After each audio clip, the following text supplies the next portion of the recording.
Hey, this is Jeff Haynes, editor on the IGN PlayStation team, and this is the video review for Untold Legends-Dark-Kingdom. Sony Online Entertainment knows how to make an action RPG. These are the people who brought us Champions of Norath for the PS2, and they also brought us the Untold Legends series for the PSP. But now they're bringing their expertise to the PS3 with their latest title, Dark Kingdom, and unfortunately it feels a little bit like a current-gen title that's been brought over to a next-gen system. The plot itself is one of loyalty, betrayal, and eventually redemption. In the land of Durith, the king sends his elite warriors known as the Dragon Shade to quell barbarian uprisings across the land. These warriors are especially good at their job, and as they finish beating off the last of the barbarian hordes, they discover an even greater threat to the land. The fact is, a number of monsters have been roaming around, slaughtering innocent villagers, and essentially instilling terror across the country. Even worse, they discover that the king himself happens to be behind these monsters ravaging the land, and it forces the Dragon Shade to not only test their loyalty to the king and his subjects, but also find out a way to potentially redeem their ruler and drag him away from this path of darkness. Players will have the opportunity to take on one of 3 character roles within the game. These fall along the standard archetypical lines that you find in most action RPG titles. The warrior is a strong, sturdy fighter that can hand out a ton of pain. The scout is a nimble, agile fighter who can get a lot of quick strikes in with her twin blades. Finally, the mage is a powerful long-range fighter with his magic spells, and actually pretty decent up close with his magic staff.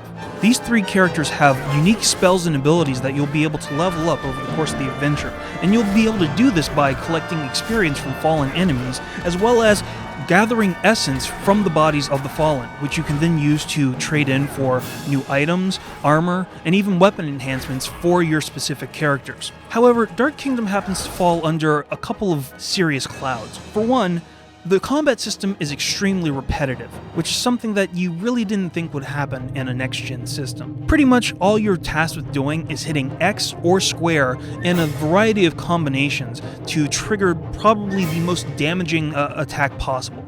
And even though you'll wind up gaining new combinations as the game goes on, you'll pretty much wind up sticking with the one that causes the most damage for you, or that seems to be easier for you to pull off at any point in time. Dark Kingdom also has a number of other substantial flaws that you wouldn't really expect in a next-generation title. For instance, there are a ton of environmental issues that wind up popping up as you venture through the lands of Durith.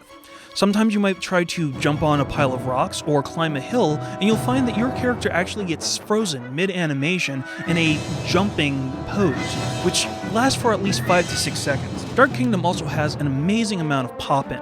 For some reason, the draw distance is extremely shallow, and because of this, you'll sometimes stumble upon whole groups of enemies that you didn't even know were there, but that simply materialize out of thin air. Surprisingly, there's also some slowdown within Dark Kingdom, particularly when you get a lot of enemies on one screen, and you wind up triggering a spell that takes out a lot of your opponents. For some reason, the game actually chugs a little bit, and the frame rate dips before actually catching back up to the in-game action. Dark Kingdom also has a ton of camera issues, particularly during battle, where sometimes you might find your view obscured by some object that happens to be in the foreground, or the camera simply zooms in and out when you don't want to, potentially throwing you off during a combat sequence. Finally, while a lot of PS3 launch titles are touting their 6-axis controller feature for the motion sensitivity, Dark Kingdom actually eschews this feature by leaving it completely out.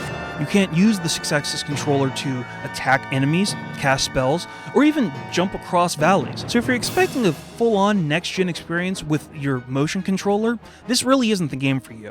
So with all of that being said about the single-player game, what's the multiplayer game like? Whenever you venture online, you'll be able to take up to 3 other friends with you on the quest. Players can choose to add online companions via the friends list, or if you happen to have X-Fire, you can log in and pull on friends from that service. You don't have to worry about starting a new game from scratch either whenever you go online. You can take a saved game from any point in the single-player campaign and import your friends directly to that saved spot, allowing you to continue your adventure with your best friends online. Dark Kingdom is also going to be supporting a lot of additional downloadable content in the future, such as extra missions, extra weapons, and potentially even new characters. So, who knows, maybe a lot of the issues that I mentioned earlier on might be fixed with some kind of a patch.